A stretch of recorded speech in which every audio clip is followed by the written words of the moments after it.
Greetings, ladies and gents, and welcome to this latest edition of Tales from Outer Space, where I take stories from across the internet and read them for your entertainment.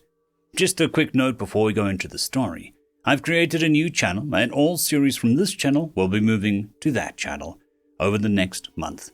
If you are inclined for series or to support the channel, there will be a link to the series channel down below, and it would mean a lot if you went over there and subscribed. Thank you very much. And on to the story. My Girlfriend Never Eats, written by Dr. Blackjack 21. My girlfriend is a perfect 10, no doubt about it. She's intelligent, witty, lights up a room, and is more than just easy on the eyes. But every Persian mug has its flaws. Hers is that she never eats. Let me start at the beginning. I can't say our meeting was particularly funny or quirky. It doesn't even make that good of a story. We met at a bar. I'm not exactly the outgoing type, so I can't even claim I won her over with a clever pickup line or anything like that. She just sat beside me, smiled, and asked, "Hey, you want to buy me a drink?" Now, I was pretty sure that she was looking for a free drink, but damn, if that smile didn't seem worth a few bucks to keep around a little longer. So I agreed. As the night went on, things got a bit fuzzy as I knocked a few back. I remember we joked and laughed far longer than most of my conversations last. And at some point, I even got a name, Wendy, and number. But looking back, there was one odd part to the whole night. She never ordered another drink after that first one, and when we left, her glass was still full. I don't think she actually drank a single drop that night. Well, anyways, fast forward a bit, and after a bit of back and forth texting, I got up the nerve to ask her out on a date. Despite all of our texting, I was more than a little surprised when she said yes. Again, it wasn't anything special. We were just going to have dinner and watch a movie. But when we met up, she explained that she'd already eaten, something to do with an old friend coming to town, but she told me that I could buy her a drink while I ate. Again, looking back, I don't remember her having a single drink. Though at one point, she must have. When I returned from using the restroom, her glass was half empty. After that, we went to see the Rocky Horror Picture Show. It was a temporary run for Halloween, and generally had a great night. Things went on like that for a while. We'd make plans, but she'd always have an excuse not to eat anything. Sometimes she'd forgotten and already ate. Other times, she was just trying out a new diet. Or whatever it was, we never really had dinner together. As time went on, we'd meet up for something in town, drinks, movies, etc., and always ended up at my place because it was closer. You see, Wendy lived way outside of town, out in the boonies, she always said. At one point, I asked why she lived out there, but she said that she enjoyed the solitude, adding that the forest at night was a thing of beauty. I told her that she was a thing of beauty. She laughed it off and made me forget about my questions for a bit. But after that, I kept asking about it, wondering when I could go check out this place that kept her so entranced that she didn't want to move to town. Finally, one night, she gave in to my pestering and invited me to visit her place. She was far enough out that she didn't really have any neighbors, and if you weren't careful, you would easily miss her driveway, as it looked more like a forest trail at a glance. When I first saw the place, I thought it looked more like a log cabin than a home. But she had a power and satellite dish, so we could still watch TV cuddled up on her couch together. Without going into too much detail, we had a pleasant evening, and I ended up staying over. Things got a little weird when I woke up in the middle of the night, alone in bed. I got up and used the restroom, only to find that she hadn't returned when I got back. That's when I started hearing sounds. Outside the house, I could hear something large moving. It was grunting and growling as it was dragging something. A moment later, I heard wet tearing sounds as it seemed to be scarfing down something. A lot of something. It was more than a little unnerving. I was thinking about making a break for my car when it got quiet. A moment later, I heard the front door open and close. Wondering if it was Wendy or something else, I decided to check it out. Sure enough, Wendy stood just inside the door, but the odd thing that she was stark naked. I was slightly concerned, but when I asked what happened, she just shrugged and said, there was a bear outside digging in the trash, so I chased him off with this. She held up a can of bear spray. It almost made sense.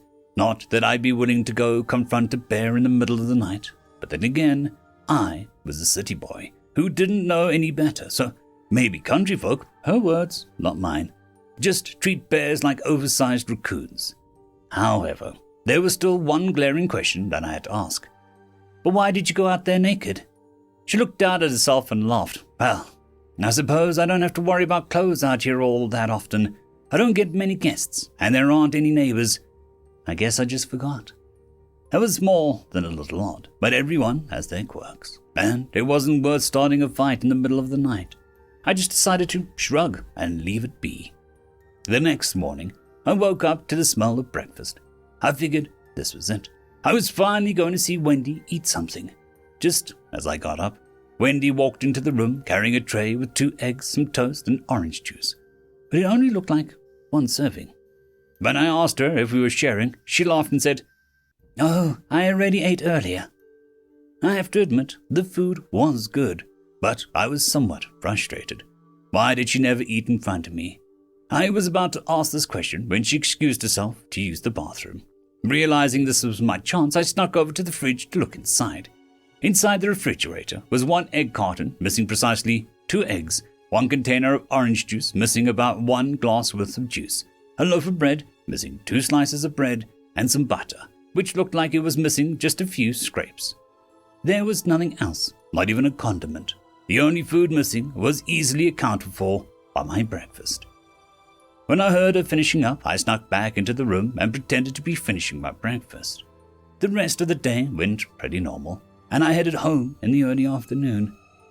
However, as I was leaving, I noticed the bear spray she'd left by the front door had the little plastic security tag in place, meaning that it had never been used. After I got home, I decided to do a little digging. It turns out that around where Wendy lives, there have been reports of several missing hikers and campers. The most recent was a family that disappeared the same night I stayed over, combined with the fact that she never eats. Well, let's just say I'm starting to get concerned. She never shown any aggression or hostility to me. But next week, we are planning on going camping together, and I'm beginning to wonder if it's not such a great idea. End of story.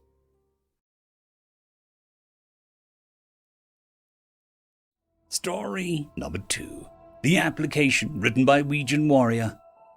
I waited. The Right and Honourable Grillcut Catjan, the current chair being of the Council's Admission Committee, lounged behind the vast desk. He fixed me with these secondary eyes as he slowly read and reread the formal hard copy. Finally, he placed the folder on his desk before looking at me with his primary eyes. "Explain to me again why the Terran Federation is sponsoring yet another new race to the Galactic Council." I kept his gaze. It was a game, I knew. The formal reasons were all laid out in the paperwork, so what he was looking for was the less formal reasons. Well, we feel the Huns are quite ready for joining the Greater Galactic Brotherhood of Sentient Species to take their place among... I hesitated. Grellcut hadn't moved a single whisker as I spoke. I sighted and shrugged. You're not buying it, are you? Grellcut shook his head slowly. The human gesture which, my sources told me, were all the rage amongst the up-and-coming Xenos these days. Not really. So what is the real reason? I relaxed slightly. Clearly, this was the informal part of the process. Get them off our back, I said casually. We figured that if we introduced them to other sentient species, they might latch on to us somewhat less. Grellcut picked up a second folder, fiddling with it as he spoke slowly. We see. And why has the Huns latched on to humanity, you said? I didn't say. They like us a lot. Grellcut nodded. Another human gesture that was all the rage these days. He scanned the folder he had picked up with his secondary set of eyes. Last anyone did any research of them, they were a fairly normal pre-industrial, pre-contact civilization. We accidentally uplifted them. Grellcut looked down with his primary eyes too, seemingly engrossed in the content of his folder. Accidentally uplifted? And, unintentionally caused a religious upheaval, with the rise of a new dominant belief system, which, by complete coincidence, I swear, seems to revere bipedal humanoids. Another slow nod. And how did you accidentally and unintentionally do all of that? I had hoped Growlcut would take his bribe and rubber stamp the application like he had before. Nothing to do to seek refuge in the truth of the matter. One of our scout ships crashed on the planet, not being able to reach Terra Command on the hyperwave. The crew have, sort of instigated an industrial revolution to bring the Huns tech base up to the point where repairs could be effected. Growlcut was still fiddling with the folder, still not looking at me. And the religion thing? The Huns' major religious focus on traditions and reverence of the past, kind of in the way when you need the locals to get nanocircuit design, space-capable manufacture, and antimatter fabrication going quickly. He put the folder down, reaching for the formal hard copy of the Huns' application. It's the second time in this mega cycle, isn't it? I'm sorry? It's the second species that humanity has accidentally and unintentionally uplifted this megacycle, isn't it? The second, yes, the second, that's right. Just two, not 42. Could happen to anyone, really. Growlcut shook his shaggy head again as he reached for the manipulator layout and grabbed the formal stamp on the edge of his desk, neatly placing a green stamp on the front of the folder. End of story.